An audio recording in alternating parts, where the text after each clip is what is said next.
What is going on, everybody? Welcome to another episode of GLE. Phil here. On today's show, I have a really special guest. But first, if you haven't shared the show, please share the show. We'd really appreciate it. And the show only grows by word of mouth. So, if you're out there, if you hear these shows, make sure you're listening. Make sure you at least take one thing away that you can apply to your life, because listening really does you no good unless you're applying what you're learning. And share the show out with somebody who you think might appreciate it, and help it move up in the ratings by giving us a follow, subscribe, leave a rating, a review, and that's really going to help us move up in the ratings. On today's show, we got a digital business consultant. He is a coach, digital marketing, social and e-commerce expert, sales expert, customer success strategist, speaker, and mentor. Pleased to be joined by Brandon Cockrell. Welcome to GLE. Well, I really am looking forward to being on here and speaking with you, man. It's an honor. I really appreciate it. Yeah, thank you, Brandon. So if y'all aren't following Brandon, go follow Brandon Cockrell, Cockrell on social media. You can also find his business at lynchpinsales.com. He's the founder and president. His title's always given. Yeah, Founder and president of Lynchpin Sales.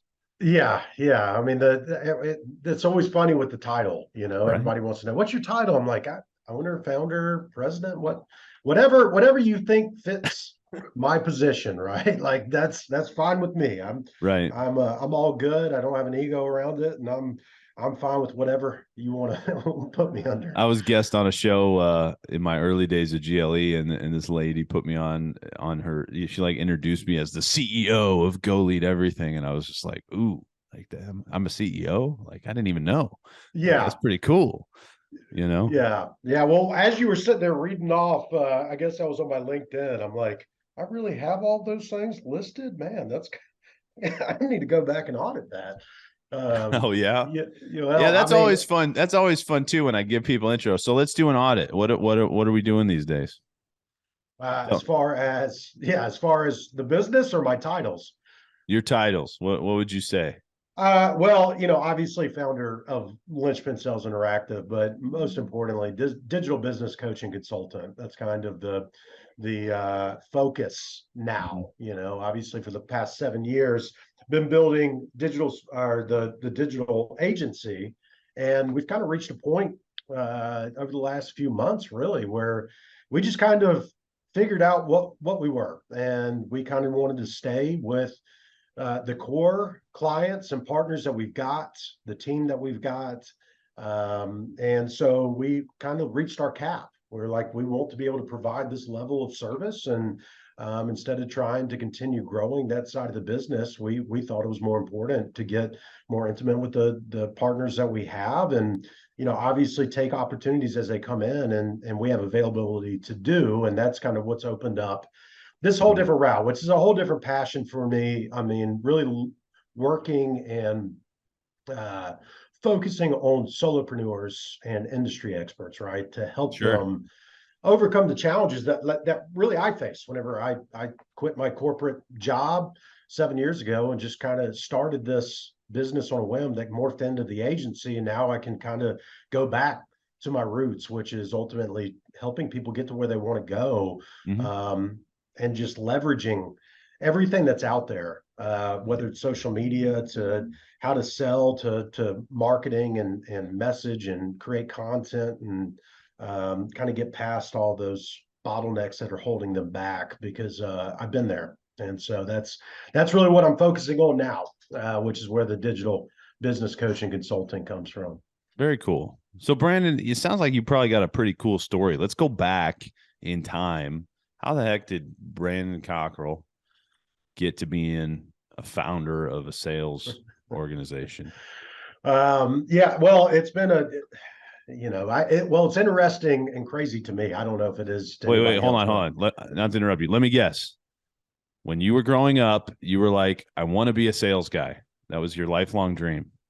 Oh, no. Is that anybody's dream? Like, I don't know anybody who's like, man, I can't wait to be a sales guy when I grow up. Yeah, no, I mean, Look, it was my father was in sales. He was an electrical engineer and he was on the sales side of Oh, that. wow. So, I saw that and, obviously knew a lot about sales from him, but it was different than what I was doing, especially right out of school. And so Right. the first thing, whenever I graduated school, um, back in the mid 2000s, late 2000s, and, and I knew I just had to get out and start getting experience. And sales was my easiest path. I wasn't a school guy. I was barely just wanted to make average grades at best. I really didn't care. I just wanted to get through it. I wanted to play sports. I played soccer through college, and that's mainly the reason I think that I remained there. Right, and graduated enough. C average. I didn't care for it, to be Right. quite frank. And so I was just always a mentality of school's not going to teach me how to make money. But Right. I also knew that I didn't know how to go out and make money. Did you learn that Uh, from your dad? School's not going to teach me how to make money. uh, no, no, Did you learn that on your own? How'd you learn I that? think that's a great question, and I don't have an answer to that. I really will have to reflect on that, but I don't know where it came about. I think it was just the attitude that I had, and I kind of felt I was usually a pretty independent kid as well, and I just felt that, look, at the end of the day, the stuff that I'm learning here, the things that I'm learning in these classes aren't ultimately going to show me how to get out there and make money.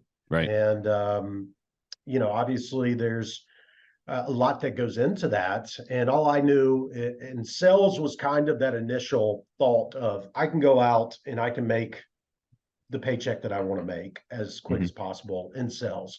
Obviously, it's not necessarily that easy, but I just knew I had to go out and start getting experience. So I went to work at the time for Wells Fargo and their financial division at the time. Right, this was right before 07, 08, whenever Oh, everything wow. started to clash or to crash. And I just moved to the mortgage side of Wells Fargo, was on straight commission, and moved me down here to Atlanta Wow. So from South Carolina, right? you were selling And, mortgages for Wells. well, yeah, it was initially for the first year and a half. I was working for the financial division in the small town in South Carolina, Hmm. and that was more debt consolidation. All the kind of the older school, loans, things of that nature, auto loans, things like that. And so about a year and a half in, I got an opportunity to move down to what was viewed as uh, uh, kind of a promotional move, at least in my eyes. And a large part of that is I was in a small town, South Carolina. I'm from South Carolina. There's not a lot of large. I lived in the biggest city, which was Greenville, Right. and it's not like that. It's nothing compared to what you see in Atlanta. But they had me down here in Atlanta into Buckhead and took me up in this high rise office. And, here's going to be your office. I'm like, dang, I want to get an office, all this. Yeah, definitely done. I don't care if I have a base, whatever, it doesn't matter. I'll go out there and make my own money. And so that moved me down here to Atlanta. And this was, I remember it was December of 06. February of 07, they flew me to Minneapolis for training. We were getting on went through training that week and on the way to the airport. I remember we were checking emails before we got on the shuttle, and we had gotten the email that pretty much all the loans were going to no longer be available. So everything we just learned in training were pretty much gone away Yeah. because of what was happening in the market. Sure. And at that point, the next 6 months, I remember I was grinding it out, commission only, and I knew that there probably wasn't going to be an opportunity because I didn't have a book of business. I had been around for a while, and those were the people that were really still, holding the line. But Hmm. everybody else, it was just going to be tough. So Right. ended up getting a job. I wanted to go into business to business, outside sales now because I kind of had the inside, and Sure. obviously I had to find opportunities doing that. Got into business in a tech company, telecommunications company, where I really cut my teeth cold calling and doing things the traditional way because Hmm. social really wasn't. It was around, but it wasn't what it is today. The Right. internet wasn't what it is today, and you were having to go out there and knock down doors and get yelled at, get kicked out of places, cops called on you for solicitation, all of that stuff, right? Right. And you had to get creative. You had to figure out your way around and go out there and find your own opportunities and close them. And while at the time it was so hard and difficult, but I'd never take it back, because if you have a skill set like that, it doesn't matter what happens. The internet could crash tomorrow, go completely away, wipe clean, and I would still know how to go out, Mhm. and find business and network and build up partnerships. So that ultimately, for 5 years, did that, had a lot of success, and then I got an opportunity to work with the PGA Tour, big golf guy. They just happened to have an opening here in Atlanta at the property here in Atlanta. I Nice. ended up being director of sales and marketing there for 5.5 years, where I was responsible for bringing in corporate members and just generating revenue for that property. Hmm. And did that for 5.5 years, and it was a great organization, loved it to death. Problem with great organizations, obviously, is that people don't leave. It's hard Hmm. to move up, and so I kind of started feeling just held back. But it was whenever I had my daughter, she's 9 years old now. um, that's whenever it really hit me. Whenever I had her, she was born with a birth defect, and I was working 6, 7 days a week. They tell you if you want to play golf, don't get in the golf industry. Completely true. Um, and I was having to be on property, had a long commute. My wife was working full time for a large healthcare system in the marketing department there, and we didn't know what we were going to have to do, right? Like as far as doctor's visits and flexibility, and that started getting my mind going. And that's whenever it really kind of hit me. After about a year, she was born. I was like, if I'm not going to get the opportunities I think that I'm deserving, I won't. I guess I'm going to have to go out there and create my own. Right. But I had a really big passion for helping small businesses, because I'd worked with them so much, and I just saw that, man, they struggled to find good, especially in the sales space, and Hmm. finding opportunities and generating revenue. And I knew really how to do that, especially with my 5.5 years of doing it with my role with the PGA Tour. And I quit kind of on a Wow. whim. Very naive. I didn't. I All I knew is I had confidence I could go out and get business, but I had no idea what I was getting myself into, and what all it was going to take to build a business. But and the day, I tell the story a lot too. The day that I quit, we found out that we were pregnant with our second child, and No so way. yeah, and Oh so great gosh. timing, great timing. It kicked me into gear, obviously, at that No way, point. man. And and that's kind of what kind of morphed it. I naive, it was naive move. Was it? And it Some people say, and I go over this many times. Some people say, like, burn the boats, right? You burn the ships, and you gotta figure it out. And there may be something to that. Yeah.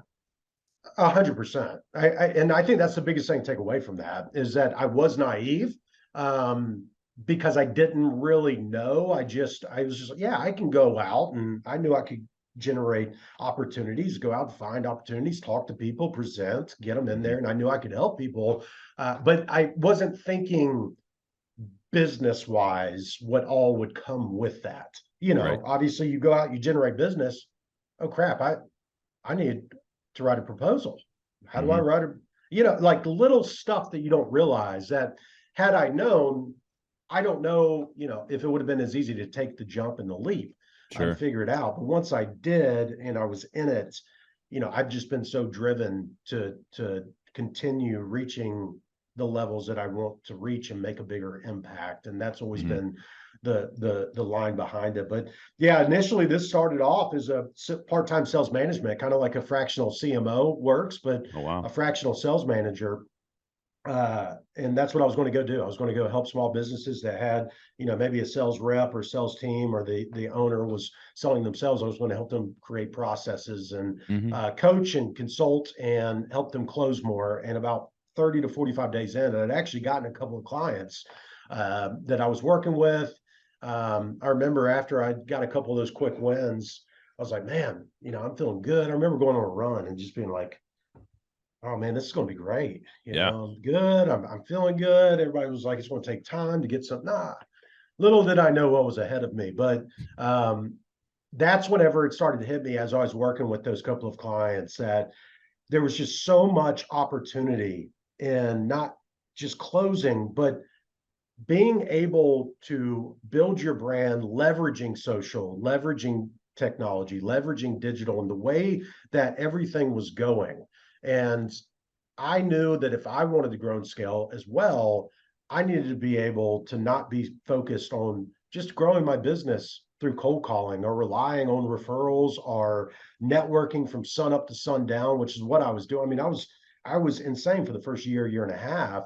Mhm. And I said, I want to do this. I want to try out this whole digital side. And so I just started practicing on my own. I started creating videos and, and just working on it. And, eventually it's turned into what it is today. So we started doing the same thing I was doing for my business to Wow. generate sales and grow it and scale it, started doing it for others. And that's kind of Mhm. how the agency morphed into what it is.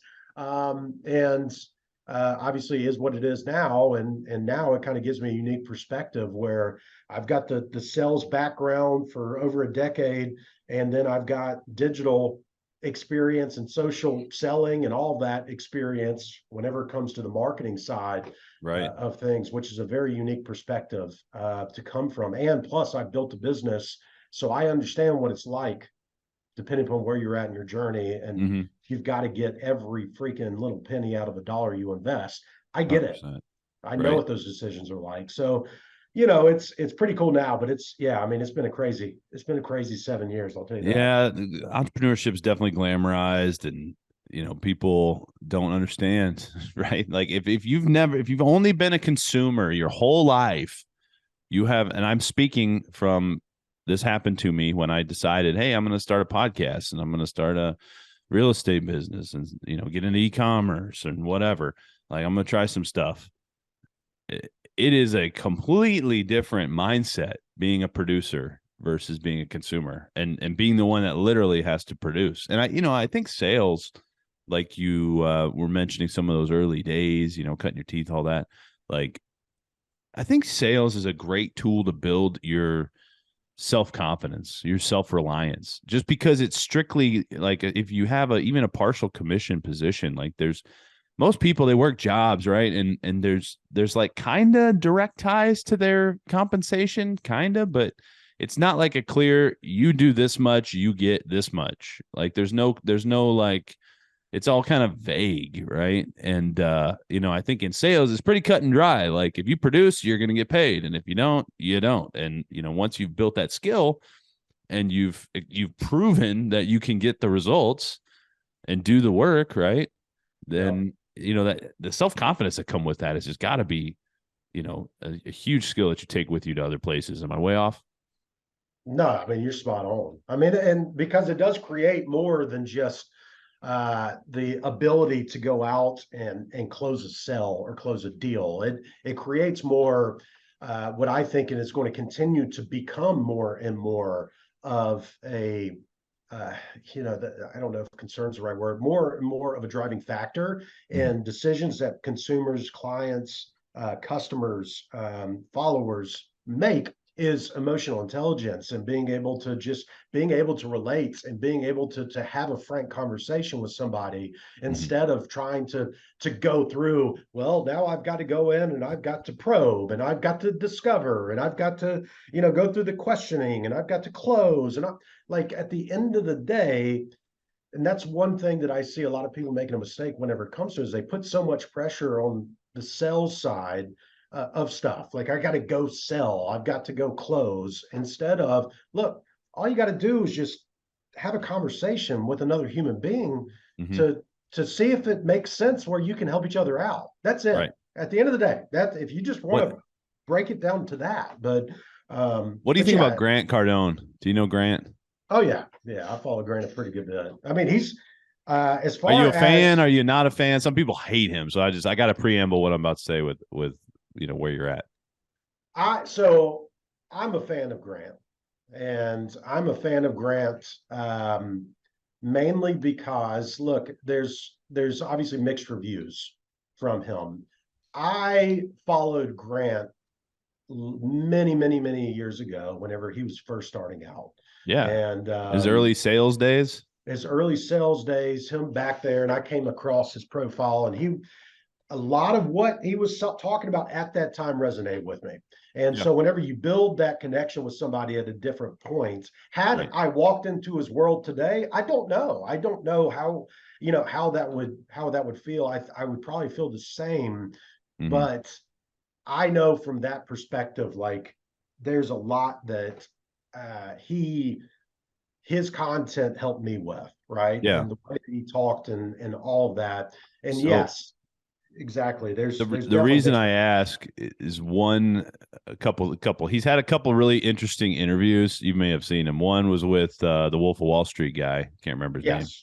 Yeah, they Uh, don't like each other. right, and then Jordan well, Belfort. and we'll talk about why in a second. And then the other one is with Robert Kiyosaki, and they got into it about real estate. And Robert's defense, there's a lot of money to be made in real estate on small deal real estate. So, I kind of like understand Kiyosaki's argument that like it seems like Grant's promoting his product. Of course he is. He's a sales guy.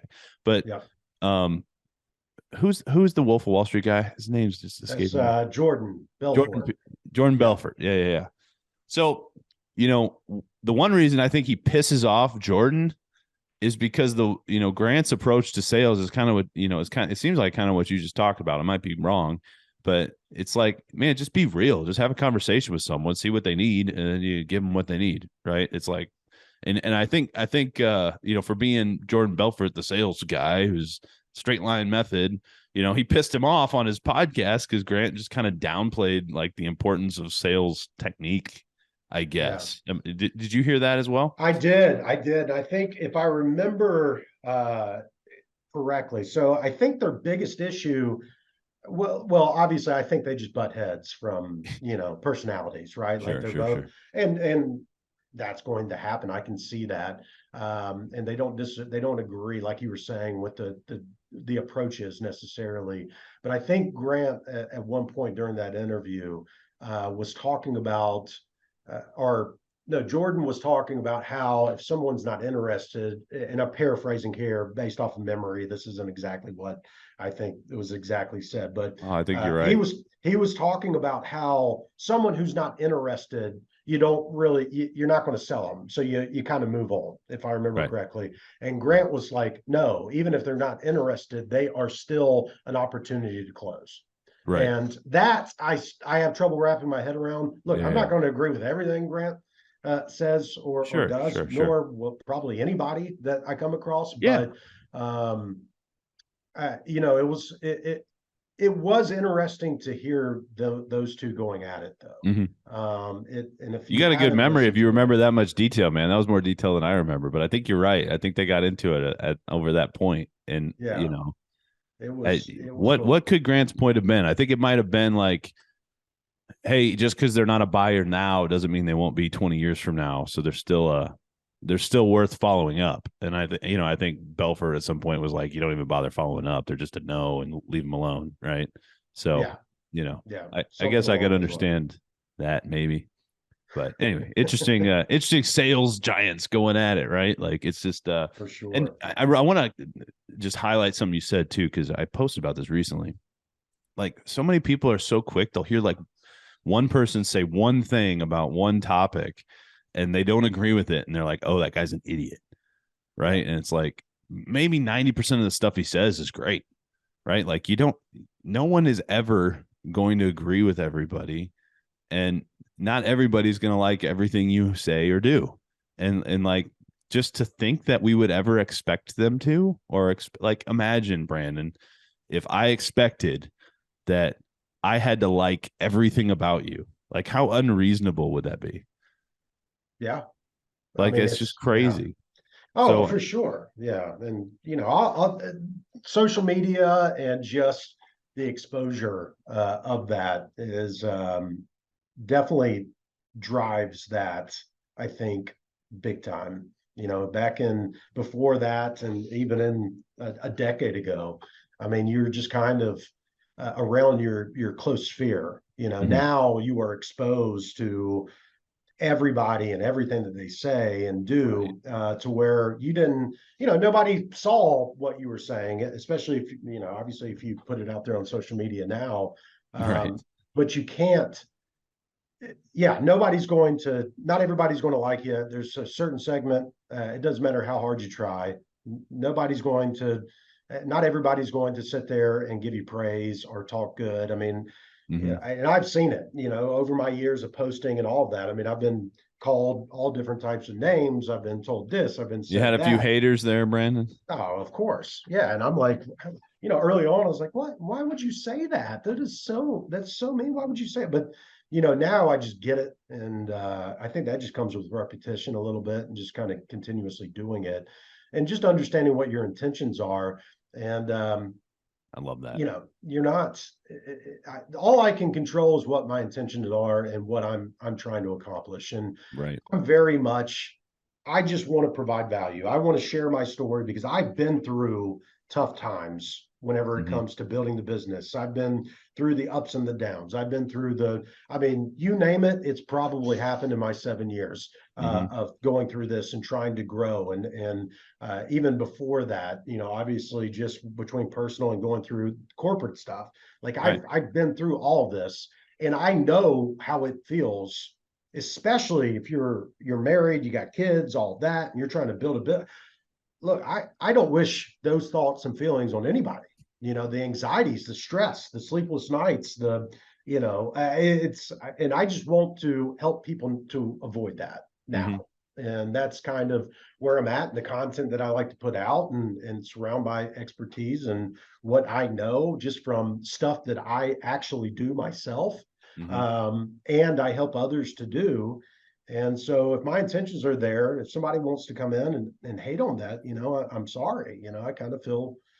I feel bad, but I'm too busy to allow it to move on. At least I try to Oh yeah. think that I am. I love that, Brandon. I love that. Y'all, if you didn't just hear that, go back and rewind to what Brandon just said about intention, right? Like one of the things that's going to keep you motivated, is going to keep you taking action, is knowing why and knowing your intention and knowing that you do have a good intention and you're not trying to rip people off and you're not lying to people and you're not misrepresenting things and you're not doing it just for your gain, but you're actually doing it for their benefit and actually sincerely trying to help other people. And that intention, Ed Milet says this all the time. Like you might not believe it, but your intention matters. It does. And, you're not always going to get the result that you want, and you're not always going to get reactions from people that you want. But if you have a clear conscience, that's going to take you a long, long way. I love that, Brandon.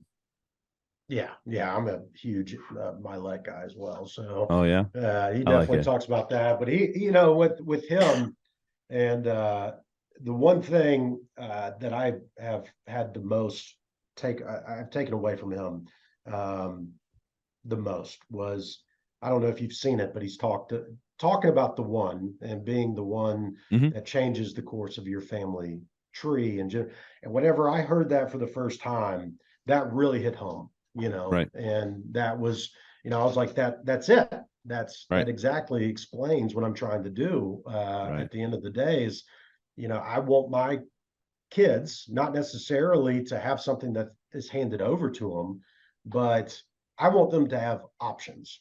Hmm. I want them to have the option and to see what can be accomplished.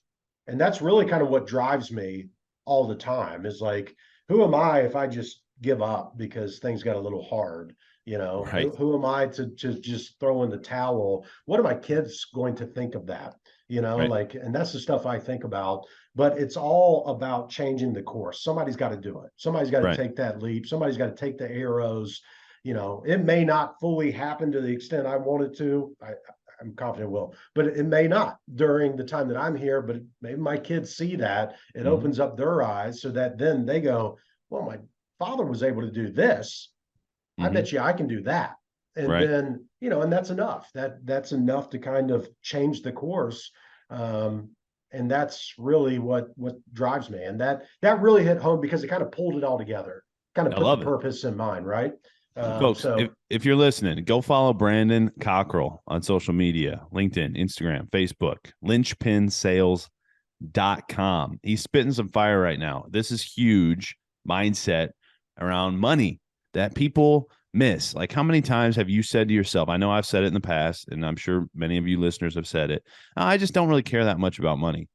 Or, maybe you think that, you've got a pretty good situation. Well, maybe ask yourself, can I send my kids to any school I want? Can I hire them a private teacher? Or do I have to rely on government propaganda education centers to teach my children? Right? yeah, That's a question I think every leader, every parent needs to be asking themselves these days. If you don't have the option to send your kid and educate your kid how you want to, that's a really good option to have, don't you think? And so, what would it take to get that option? Well, there's multiple ways, but having money is important for what it's important for. And it doesn't mean it's the most important thing, but God, family, and it's pretty hard to take care of your family without money. Yeah. In this society, right? So, where do you put money in that equation? Well, you pretty much need money for everything. If you want to help anybody else and be able to help yourself, you need money. So, 100%. Don't fall in love with it. Don't make it your God. But money is a huge thing. You better love it. I love money. I don't know about you, Brandon, but I love money. And there was 3 years ago, I would have been so uncomfortable saying that. Like, I would have been embarrassed to say that, and like, oh, what are people going to think? Phil's a lover, loves money. He talks about money all the time. Money's a big deal. And like, people are very uninformed and uneducated about it. 100%. And if it was like this growing up for you as well, but we were I was always talked about and kind of led to believe not to ask or talk about money. I remember, right. It's rude, right? Yeah. Well, that was it. I remember. So this is. You got me fired up, Brandon. I don't know if you could tell me. Well, I want to add something on to that money. So I'm going to come back to it really quickly, but just to kind of share this one story to put it in perspective. I remember, and I was maybe a senior in high school, and I was over at a friend's house, and it was my girlfriend at the time. She was a year or two older at the time, so a little more mature, all of that. And so me just not thinking anything about it, we had gone over and it was somebody, and at that moment we were over at somebody's house that they had just purchased a house. I didn't hang out with a lot of people because I was still a senior in high school, and I didn't hang out with a lot of people that bought a house, right? So going in, all that, and there's talking about, yeah, I just bought it, yada yada yada, and I just nonchalantly said, oh great, how what'd you pay for it? And I got completely ripped apart. That is so That's rude. so rude. You don't Yeah, do yeah, this. You don't do this. And I'm going, what the hell are you talking about? Like, what do you mean it's rude to ask? It blew my mind. But it was stuff like that I remember and recall, back through that. And it's kind of like, no, like that's anyway. That takes deep roots, right? Yeah, that deep roots. That taught you a lot. We were sitting here talking about that, and that moment just came about. So I wanted you to had bring flashbacks, man. It's like PTSD. Absolutely. But getting on the money side, so exactly several years ago, yeah, it was all about, well, I just want to make an impact. I want to help others. And I had a coach recently that kind of put that into perspective whenever we were talking about, obviously who you want to help, who you want to make an impact on, and kind of what your goals are, what your why is, and then talking about what your first focus should be whenever it comes to either a product or a system or a program or a service or just your business in general, right? And kind of sitting there thinking, I was like, well, it's probably going to be, make a big impact, all these things that you think. They're like, no, revenue. Revenue is the first thing that you should concentrate on. It's the first thing you should think about. It's the first thing you should get. Mm-hmm. And she was like, you know why? And I'm like, well, I don't know exactly. She was like, because without revenue, you can't make an impact. Without revenue, you can't help the people you want to go over there and help. You can't run a business to help anybody. You can't accomplish all these things that you say is a why without getting revenue, without producing more revenue. The more revenue you get and you get paid, the more you're able to then distribute that both from a time standpoint, a resource standpoint, and a monetary standpoint. And that completely switched my focus and my thought process on that, because I was like, damn, you're right. Revenue needs to be that. Plus, it just makes you a little bit happier, makes you feel a little bit more comfortable, which is kind of a byproduct of it. But it made so much sense and kind of flipped things on its head whenever it came to that money, and like asking what it is you're actually worth, and like the what you're charging. Like, it puts that in a whole different perspective, because I have been, I've been one of the ones that have charged way too little. And I've seen what that has done, and it's not fun, and it's not fun for your client. It ends up hurting them because you can't do what you need to do on your end to help them get to where they want to go. Right. That's some really good money mindset. How many times have we heard statements like, money doesn't solve all your problems, or, I don't really care about money so much. Well, money, the people that say that money doesn't solve all your problems, my first thought is, how do you know? You never had any money. Well, that's like, what, who's like, no one who has money says that, period. Exactly. I've never heard anybody with money say money doesn't solve all your problems. Right. 100%. And to your point about focusing on revenue, right? What we focus on grows. And so, this is a really important mindset thing, especially if you're, I had to learn, I didn't really realize this early in my entrepreneur days. It took me almost 3 years to realize that, I thought I was a positive guy, and maybe compared to most, I was, but, I was probably pretty negative overall. And, I used to consider myself a realist, right? But I had a pretty negative thought process, a negative self-talk going on. And, until you really break down what your thoughts are and what's coming into your mind every day and how you're reacting to things, and, how your emotional state can swing tremendously. And, you start getting really self-aware. I think it's just that whole mindset around where your focus is going, and am I focusing on where I'm going? Ed talks about this all the time, right? Are we present? Are we living in the future and like in anxiety? Are we living in the past, trying to regret stuff? Or are we really present, focused on what we're, the steps we're doing now today to do that, do one more, to be the one. Things happen for us, not to us, all that and my left stuff that we love. But oh, that's great, man. So that's an awesome story. I still can't believe you quit your job and your wife was pregnant on the same day. That's wild. Yeah. It's always everybody seems to get a good laugh out of that one. Holy moly, man. I cannot imagine. You must have been sick. You must have been like, what did I do? Did you say, like, how much did you second guess that decision? It's funny. I think, and this goes back to the naive side of stuff. Like, I really don't remember second guessing it. You felt good about it. You were like, I'll be fine. I'll make it. I was all in. And I was like, yeah, this is going to, okay, that's great. By the time they're born, I mean, we're going to be rocking and rolling. No big deal. I mean, and so at that moment, yeah, I didn't really have a lot of, regrets on any of that, because Wow. I genuinely thought I was making the right decision. Now, and I was, but I did not. I didn't realize what all it was going to take. Right? Like, I don't think any entrepreneur has ever known what it's really going to take. No, I mean, because if you list out at some point, they made a decision like, I've already invested too much. There's no going back. Like, I'm just going to put my head down and keep going. Or they're like, I love this so much, I'm willing to do whatever it takes, no matter what. 100%. And that was a big defining moment for me, kind of what you were talking about, kind of going back, right? Like, that was, so forever.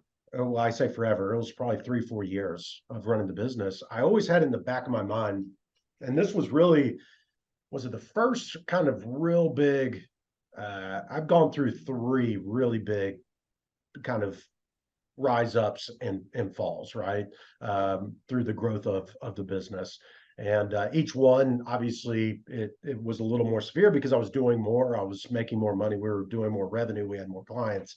And I think this was probably the second one. And we were, we had sacrificed a lot, right?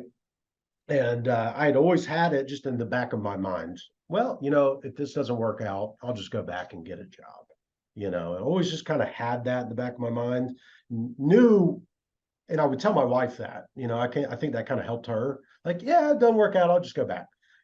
I knew that there was probably that it couldn't happen, but I'd gotten to a point a few years in, we hit this rock bottom part.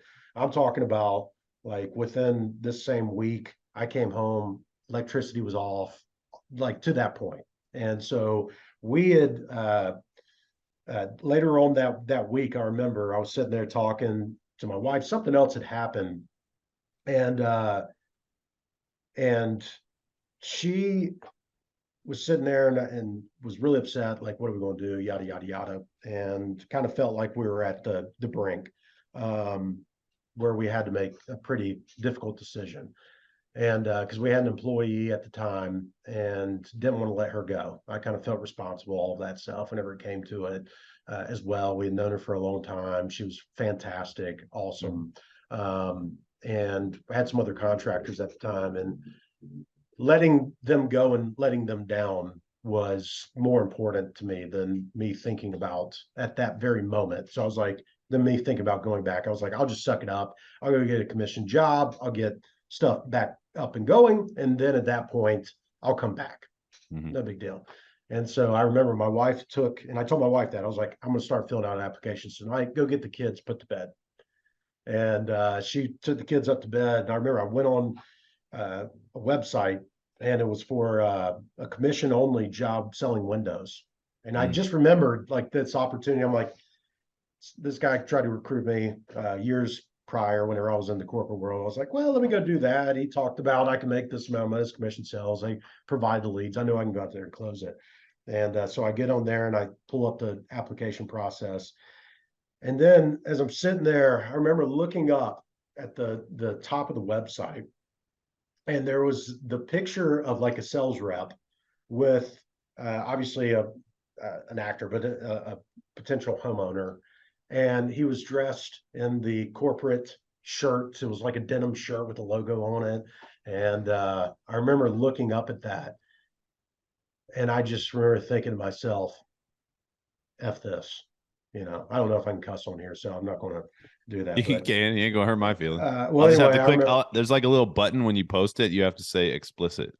That's all. Well, if That's you're all it fine does with for that. So I just remember sitting there looking at it, and I just said, fuck this, I'm not going back. Like, I don't care what I have to do. Like this, I'm done. Like this is no, this is it. I can't, I'm not, it's not happening. I went up immediately.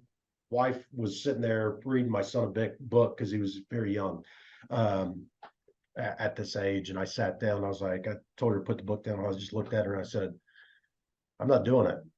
And she then gets upset.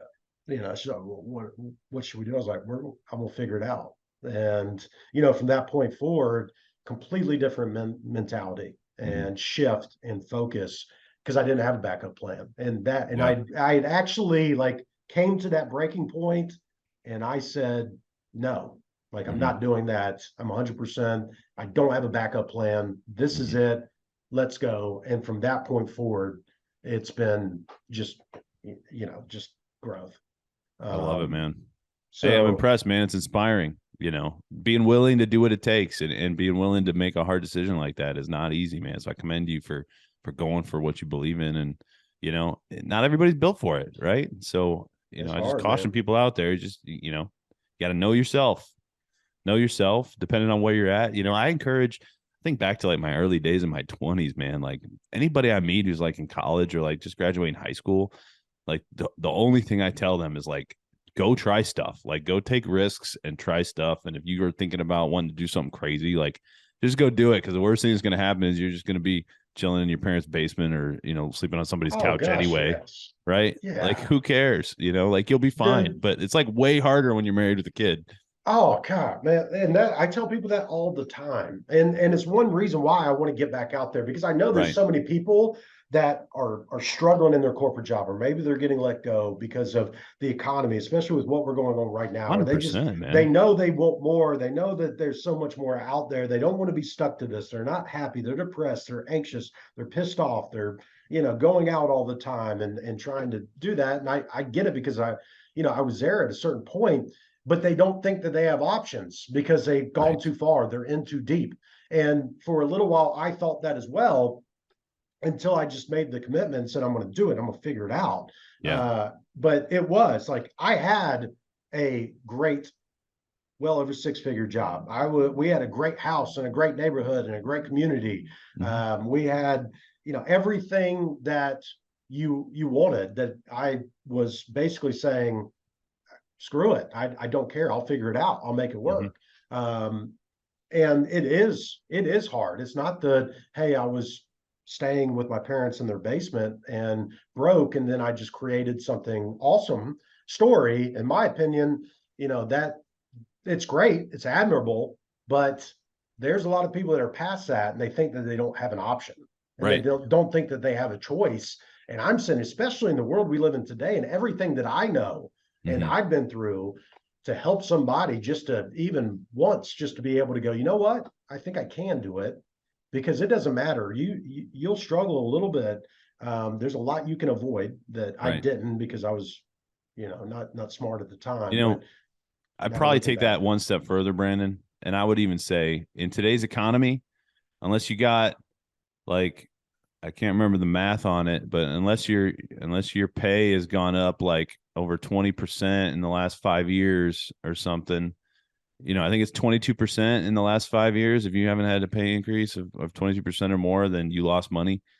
yeah, Right. So like, yeah, I don't know how you don't go seek out other ways to make money.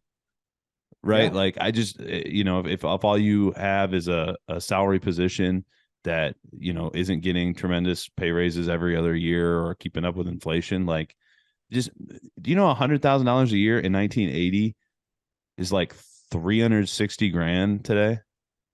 Oh yeah. I mean, I Right. don't So doubt it. I don't people know are the like exact six math, but figure you're right. income. Six-figure income is like Yeah, what a $28,000 a year income was in 1980 or a 30,000 or hundred something percent, crazy. Right. a So, hundred percent. just it's this perspective that's so good, Brandon. I love that you're sharing it. And people out there, if you haven't given thought to this stuff, if you don't think you have options, there are options. Reach out to folks like Brandon, reach out to folks like me.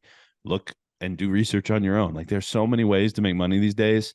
And I just encourage you, don't rely on one source of income, right? Yeah, Especially in this economy, job security.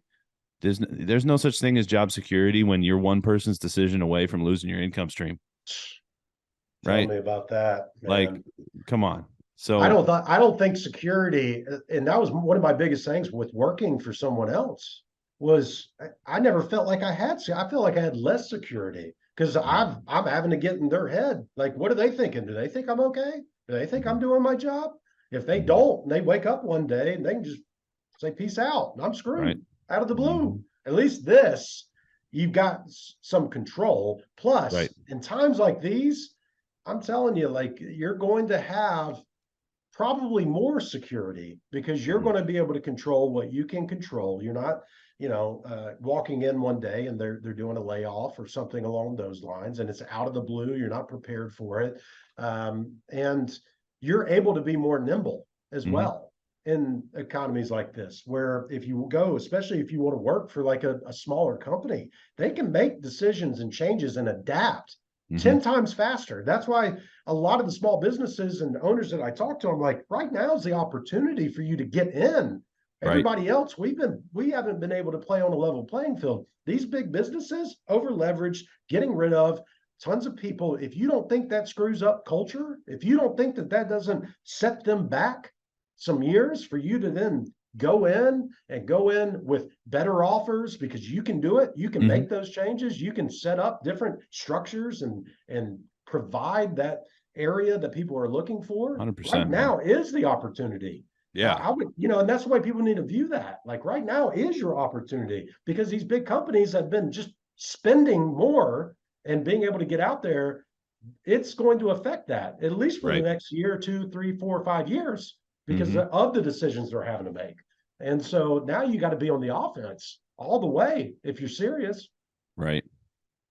Brandon, this has been fun, man. Thank you for coming on the show, brother. Before we go, Brandon Cockrell, linchpinsales.com.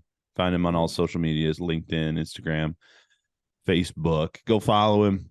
Give him a shout. Let him know you like this interview. I got to ask the final question, Brandon. Before we go, I made this show with the perspective that, I only had like 2 pictures of my great grandpa or great grandma, and maybe a VHS tape of their 90th birthday or something somewhere, right? And like, how cool would it be if I had just like a catalog of interviews done by my great great great great great great grandpa Phil Senior the third or whatever his name was back then. I don't even know. Have you done like any of that like family tree stuff? Have you done any of that? Yeah, it's funny you ask because my sister's been trying to get me. She bought me one of those kits, Oh, did she? and I don't yeah, want him to have and my DNA, man. It's weird. It's like, well, and then like there's BlackRock some. bought it or something. It's wacky. Yes, I mean, I think that they didn't they.